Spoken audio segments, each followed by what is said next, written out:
Greetings to all. This is Shashikla of Literary Broadcast for its much awaited segment, Essential Reads, a conversation with celebrity writers. And today, for our 5th episode of Essential Reads, we have amidst us Robbi Nester, an amazing poet from the United States. She has composed so many interesting poems. Hi, Robbi. Hi, how are you? Yeah, I'm doing great. How about you? I'm fine. It's later in the evening for me, so the day is sort of winding down. How is Corona effect there? Is it still the same? Yes, people are beginning to get their vaccinations here, and so things will begin opening up slowly, but there's much more hope that it will recover than before. That's nice to hear, a positive note. So we'll move on to the interview segment. Writing is a rare skill, and writing poems could be the rarest, for it involves the chiseling of your thoughts expressed with careful selection of words. What is your experience on writing poems? Do you find it easy to write poems? Is writing poems something acquired or a gift inherited from a literary lineage? Well, there's a lot of questions there, and maybe I'll start with the last part. Okay. I am not the only poet in my family. A famous poet and artist was in my mother's family. His name was Isaac Rosenberg, and he was a World War I poet in England, whose family came from Lithuania, and they lived in the East End of London. He died in World War I at age 26, but even with that short life, he became quite famous. So he was always held up to me as a model. So my parents, or at least my mother, didn't mind that I was a poet. In some families, it might have been a problem because it's not practical, but in mine, it was something to be proud of, which is a good thing, because that's what I always was, even before they recommended it. As for whether I find it easy to write poems, sometimes it differs from time to time. I am good at writing to prompts often. So I take generative workshops where I have 30 or 40 minutes to write a poem on a particular subject or a particular kind of poem. And I'm pretty good at that. I enjoy doing it. But sometimes I can't write at all. So it depends. Okay. The initial spark is the most needed in composing a poem. How do you begin writing poems? How long do you generally work on them? It's something that also varies. I have a poem that I was revising for 40 years, and I still poke at it. even after it's been published a long time ago, I still sometimes revise, and maybe I'll republish something if I rewrite it a lot. And then there are poems that I finish in a day or two. So it varies a good deal. Can you tell us the process of development of your poems? Again, it depends on the poem. Some of them come right out. With writing, if you have something to say about a particular subject, maybe you've been thinking about it for a while, it doesn't take as long. But it can take a very long time to work on a poem because you're tweaking it and you're showing it to other writers and you're thinking about it and adding and subtracting. So it can take a good long time, but it can also be fast, and it depends how much you've been thinking about the subject. That's nice to hear. It depends on the mindset of the poet or the theme of the poem. Yes, for me anyway. But it can be a hard work to revise a poem. That's the most important part. Writing the poem, of course, is important, but it doesn't take anywhere near as long as revising the poem. And that's the part I enjoy most. That's good. I was intrigued by your poem, Diplomacy. Could you read it for your audience? Yes.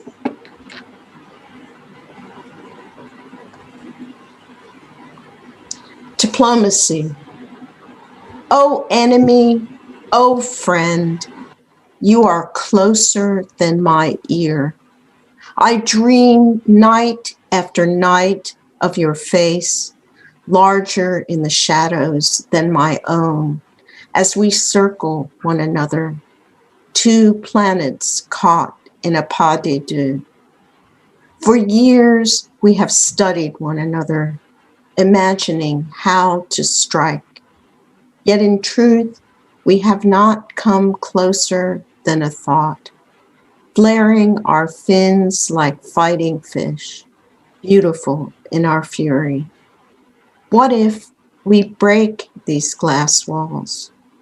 Will we at last come face to face with ourselves, hands hanging weaponless at our sides, armed only with our voices, our human voices?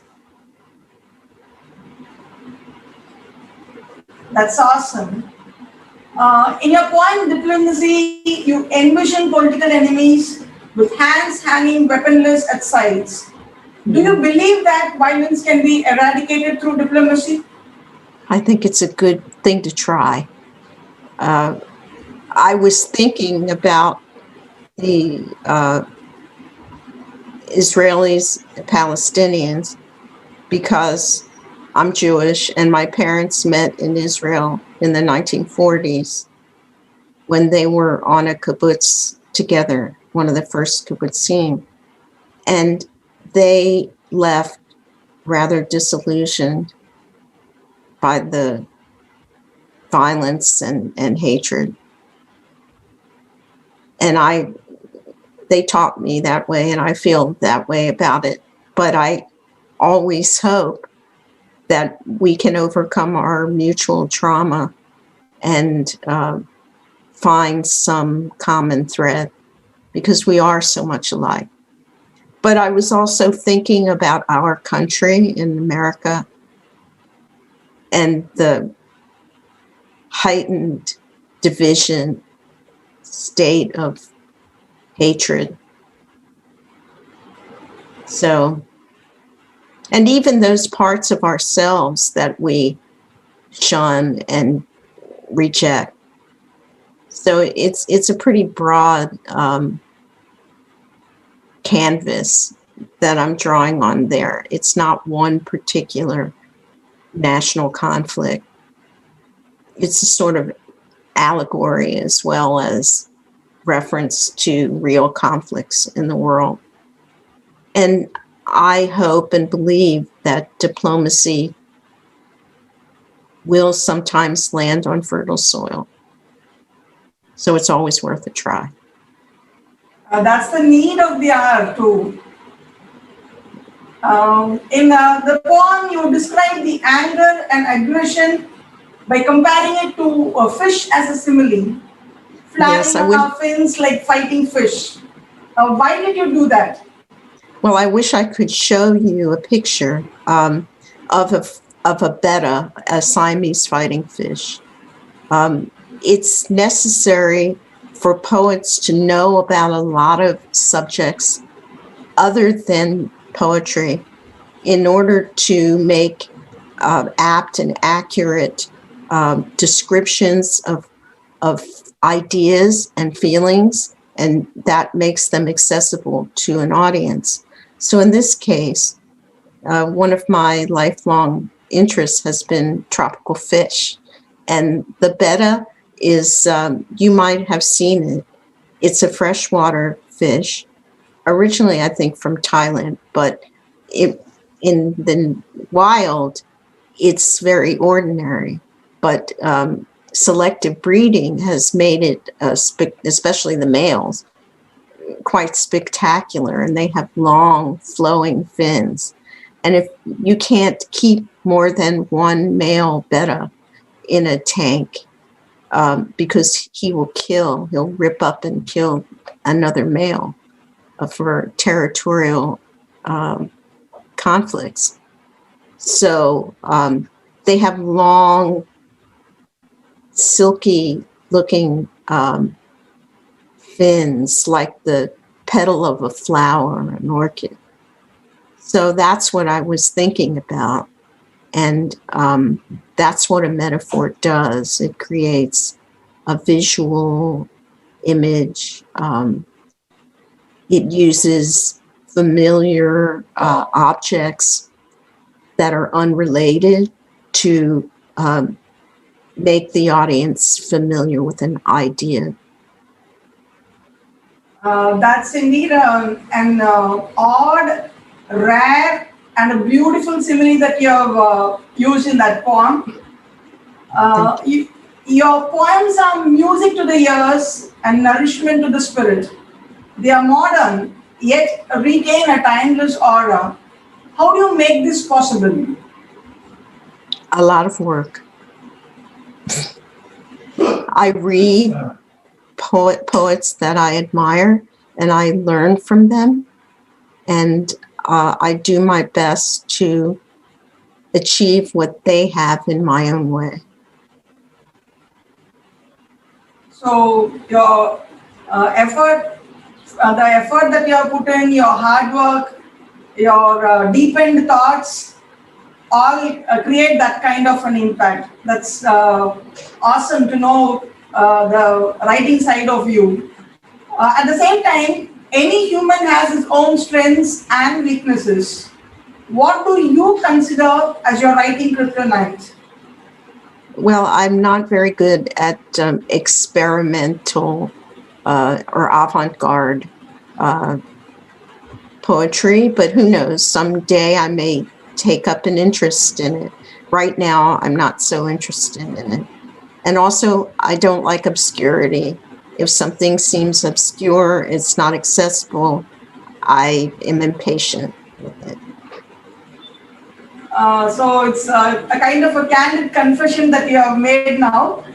And how did publishing your first poem change your process of writing? Did it have an influence on your process of writing as such? I don't think so. I was an undergraduate when my first poem was published, and I hadn't been writing seriously for very long. It didn't change the way I wrote. It maybe made me feel that I could spend my whole life doing it and have other people actually interested in what I was writing. But it didn't change the way I wrote. And I didn't, again, publish seriously for a long time after that. So this reveals that you have been writing poems for yourself more than for the readers. At least at the beginning, but you're always your own audience. If you're not, there's something wrong, I would think. You have to like what you're writing, and sometimes I'm my hardest audience, and I throw things out that I shouldn't have. Luckily, there are computers, so I can come back later to my digital garbage can and pull things out. And I have done that. But sometimes I just say, throw it away. What was the experience in your life that made you realize that your language had power? Well, it's hard to say. I think the first time I ever read publicly was in 3rd or 4th grade when they had the students write poems, and they put me up on the stage to read my poem. But no one could hear me, unfortunately. They didn't have any microphone, and I didn't have a very loud voice. So, the fact that they wanted to listen to me, and I was all too ready to talk, because I always was something that impressed itself on me. So the poet in you was obviously known during your 3rd or 4th grade itself. Yes, and a friend of the family used to babysit for me when I was 2, even younger. And she told me that I used to make her type the stories that I would dictate to her, even then. And I remember wanting to know how to read really badly when I was 2 or 3 years old. I tried to figure it out myself, and I couldn't. What sparked your initial love of poetry?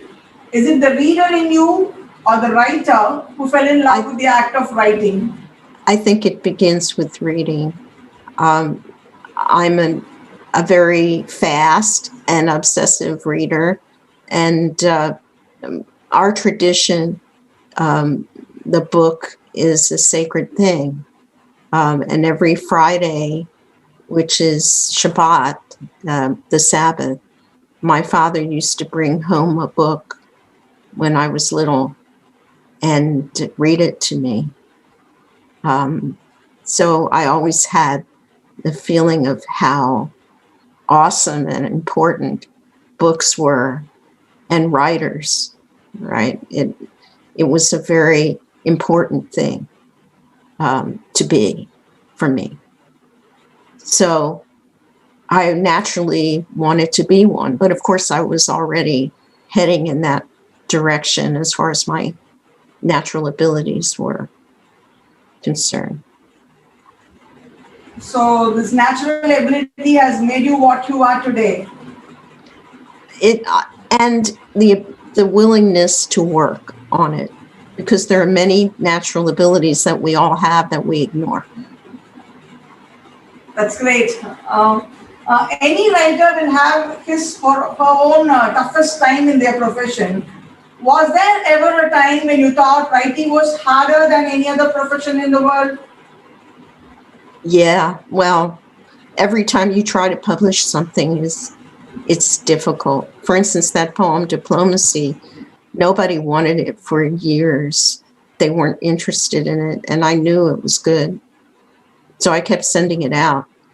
But I entered it in the WIC Peace Poetry Contest, finally, and it won honorable mention, which is quite surprising. It was to me, because it's a very big poetry prize, and I really didn't expect anything at all. So, and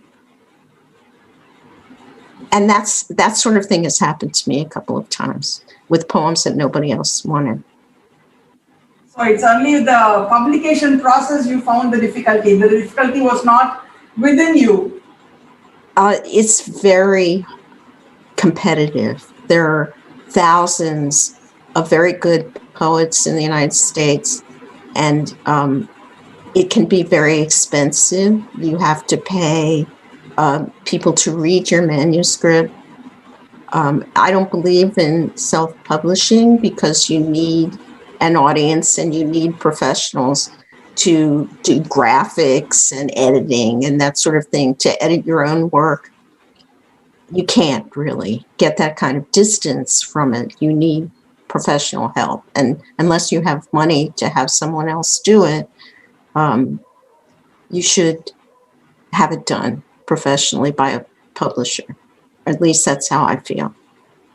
So I have to go through that process, but it's agonizing for most writers. And they have to wait years to get a book out. As a successful poet, you have overcome that difficulty wonderfully. And you have so many published books of poetry. Consciously or unconsciously, writers stick to a certain pattern. Is there a recurrent theme you keep returning to? There's so many. My family and my childhood experiences, because I have very vivid memories from very far back, which is unusual. And I write about them extensively, especially during this pandemic time. The whole past is opened up, you know, when your daily life is so small and narrow. The past is like unlimited field that you can wander in. And I've written, and many other poets that I know the same, have written more than they ever had in their lives because they can, right? Nothing else is getting in the way of doing what you're supposed to be doing your work, which is a joy. And you have done that. I've done that.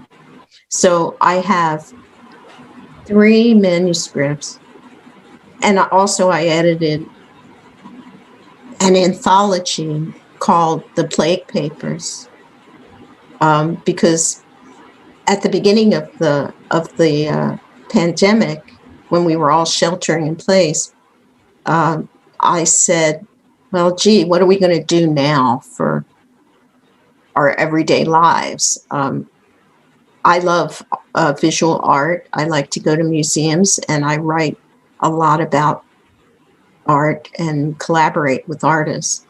And I couldn't do that. I couldn't go to museums anymore. I couldn't take the train up to LA and go to the Getty or the LA County Art Museum. So I decided to ask all the poets out there in my community and beyond to write about objects, not just visual art, but any kind of object in a museum that was on the web. And I got some wonderful stuff. And there's a book that's available for free on Pomelian Journal. And I can give the information for anybody to read it. It's called The Plague Papers, and we have been doing readings, which are on the website at Pomelian, the poets who contributed to the anthology reading their work. So that's my 3rd anthology that I did this year. That was the first thing that was published. Now I'm waiting for a chapbook about chefs, the chefs in Netflix show, The Chef's Table, and Street Food, the first season of Street Food. I chose a handful of chefs from that series and wrote individual poems about them. So you talk much about the writing pattern, your writing theme, and so on. In what way do you think writing poetry is different from writing a novel?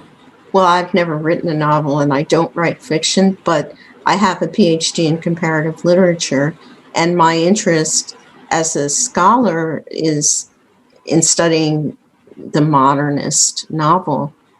I focused on Vladimir Nabokov, who of course wrote poetry too, but I was most interested in his novels. So I understand novels and how they're made, but it's not something that I naturally do to create characters and plots. Characters maybe, but not so many, right? Mostly, since people scarcely write epic poetry anymore, that's, an entire book of one story, one narrative, a national narrative usually.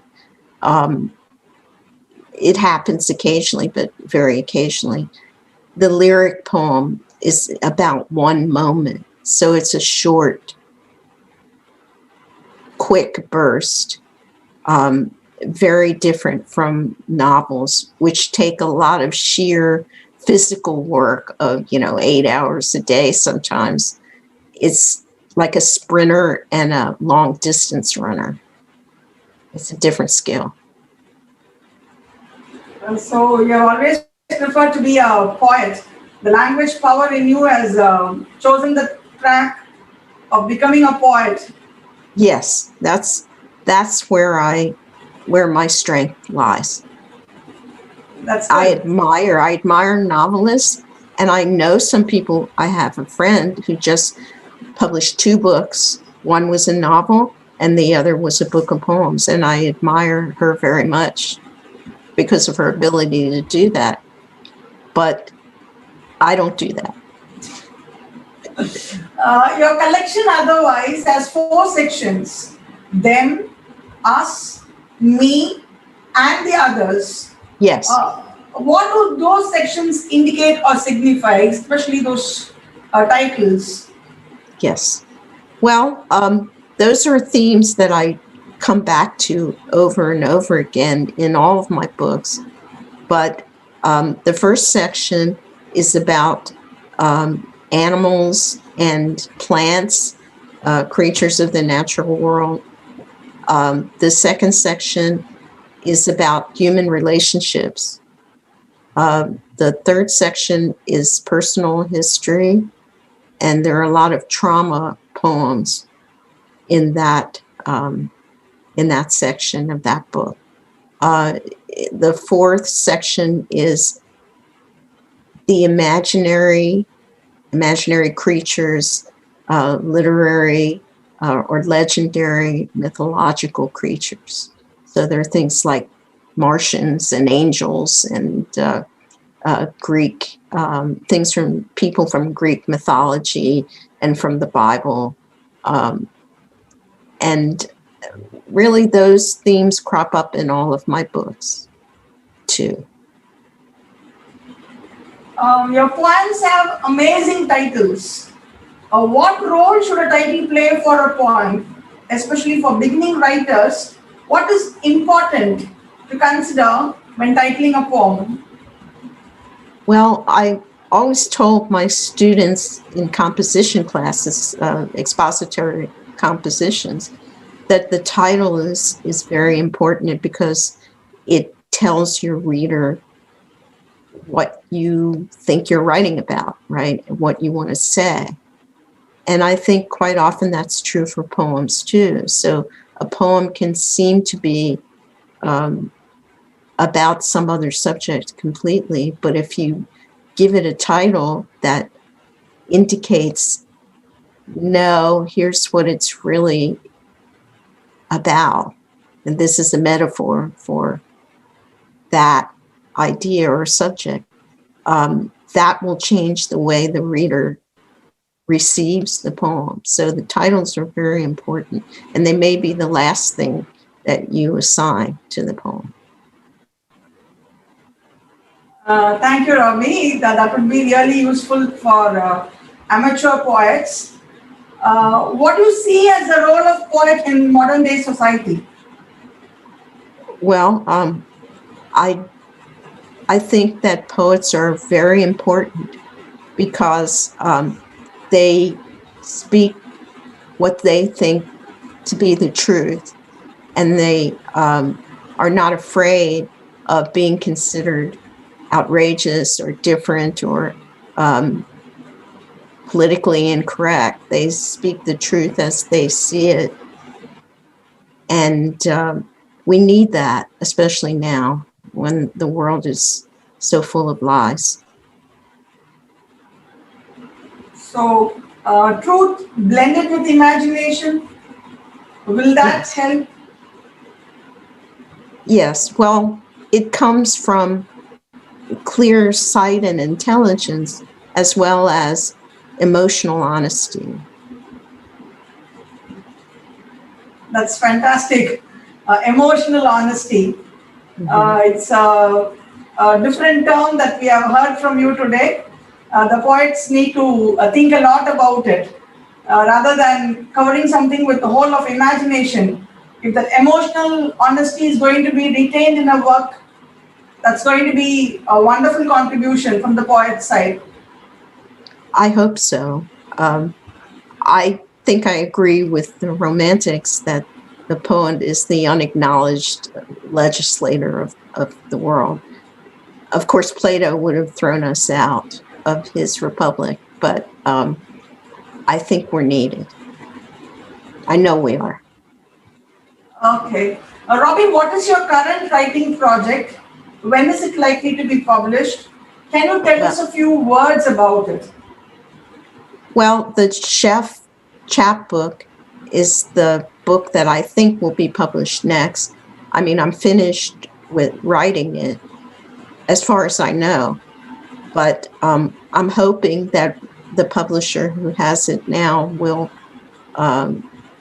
choose it. It's a contest. It's a big contest. So I'm hoping that he'll choose it because it's a very short manuscript, and it's perfect for his purposes. And I have ideas about how I want to present it with a chef doing demonstrations during the poetry reading. I've even found a store, if it's still open, because so many things here have closed, where she would welcome a poetry reading and a culinary demonstration, because she'll probably sell a lot of pots and pans and books and things. So I really look forward to that. I hope that happens. But I've also, I've got an ekphrastic manuscript called Picture This. The chef book is called Plated. The ekphrastic book is called Picture This. And ekphrastic poetry is poetry about other works of art. And quite often they're visual, but not always. I have poems about Nijinsky's ballet, Rite of Spring, and there's poems about music and that other people do, and poems about film, poems about and other poems about all the works of art. So this book has the poem, and it has a link to the object online. And it's a full-length manuscript. And that one's under consideration by a publisher too. And then I'm also working on another regular manuscript called Permanent Records. And it's very long right now. It's about 112 pages, so I have to cut it down. So I have a lot of things that I'm working on. So that keeps you busy all through? All the time. But that's not all I do. I mean, I go to workshops and I go to readings, but I also belong to an anti-racist group, and I'm on the steering committee of that group, and I go to a lot of meetings, political meetings, and when things start up again, probably there'll be demonstrations and things like that. So, and I belong to a synagogue and a choir. I go to choir practice every week, celebrate the holidays. So I'm busy. I have a lot of things that I'm doing. So And my son is getting married next year, so I'm busy with that too. So your routine shows what kind of a versatile personality you are. Yeah, I like to be busy and I like people. And it was hard for me at first to shut myself in the house. But thank goodness for computers. Thank you, Robbi. And writing is a skill. What are the areas that a budding writer can work on in order to equip him or herself with skills to write? What would be your suggestion? What would be your tips for budding writers? I would say be patient, right? Because it takes a long, long time. And people get very frustrated. I mean, I was frustrated too. Everyone is. When you take your first writing workshop, you want people to fall down at your feet and say that you're a genius. But of course you're not. You don't know what you're doing. And you may have talent, but that's just the beginning. The rest of it is stubbornness and refusal to give up and the patience to read other people's work and to the humility to admit that you're not the best that you can be and to work to make yourself. So it takes a lot of personal strength and a lot of tenacity to be a writer. So the suggestion that you had given now is not necessarily for the poets alone. It's applicable to everybody in their life. It is. But for some reason with writing, people think they know how to speak and they can write a sentence, so they should be able to be writers. But it's just not that easy. Thank you, Robbi. You have patiently answered all our questions. You have been staying for us. It's almost your sleeping time there. So let's move on to the most interesting part of this Essential Reads, the rapid fire segment. Okay. Hope you are ready for this. The instructions are, we'll have 90 seconds. Questions will be posted to you, and see to it that you answer the maximum number of questions with the shortest answers possible, and let it be a candid confession too. Okay. So let's go with it. All right.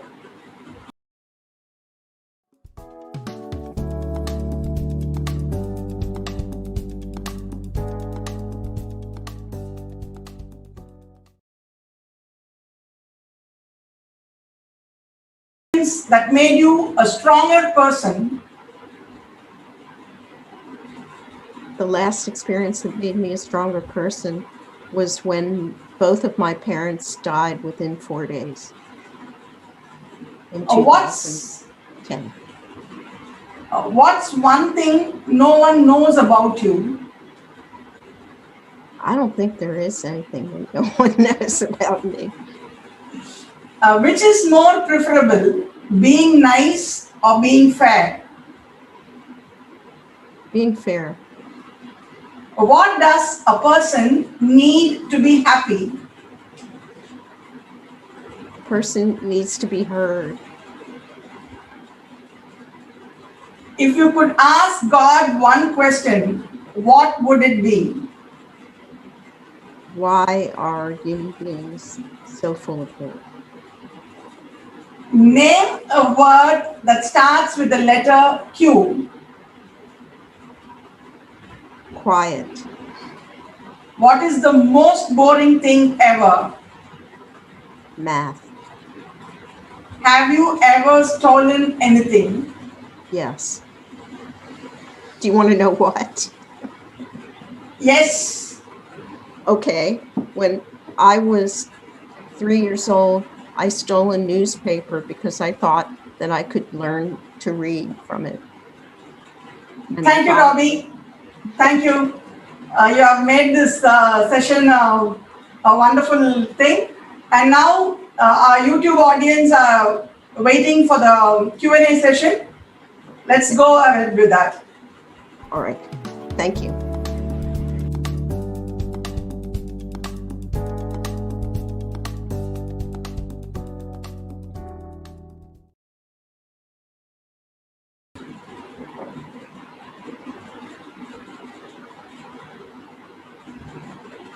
So here we have the questions. We have one question from Raj. Poetry is inherently personal. Can poetry be subjective in its approach and tone? Can it be subjective? Well, yes, but I think the more interesting question is whether it can be objective, right? Because we think of poetry as being subjective, but my goal, and I think I share this with Nabokov, is the precision of poetry and the emotion of science, right? To bring the unexpected to poetry. Thank you. We have another question from one Mr. Shankar. The US has more gun violence than any other nation. Is your poetry a reflection of the current society? Of course. It can't help but be, even if it's a reaction to it. Thank you, Robbi. We have another question here from Mr. TK. How do you gauge your own creativity? As someone who wants to write fiction, how can I measure my own level of creative output? It's not about how much you write, it's about how well you write. And the final question is, how does visual art trigger poetry? And this question is from Mr. Karthik. How does visual art trigger poetry?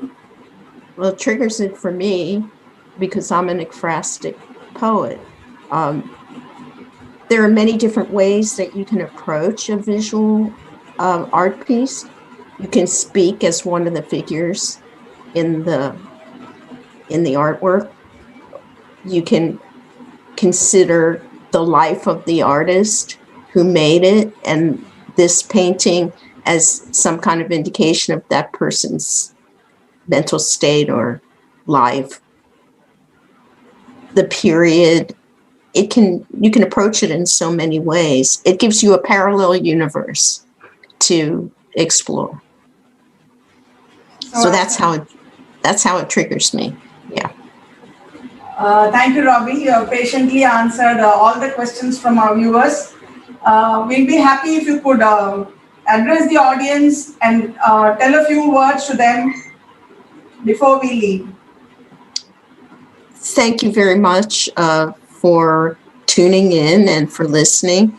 I hope that you read some poetry from the United States if you haven't before, because it will give you a lot of insight into what's actually going on in the minds of people in this country, which you can't always tell from television or movies. Thank you, Robbi. Thank you so much. And thank you for asking me and for having me. Thank you, Robbi. Audience, we are really glad to have had you for this session. So it's Shashikala signing off from Litreal. Thank you. Thank you.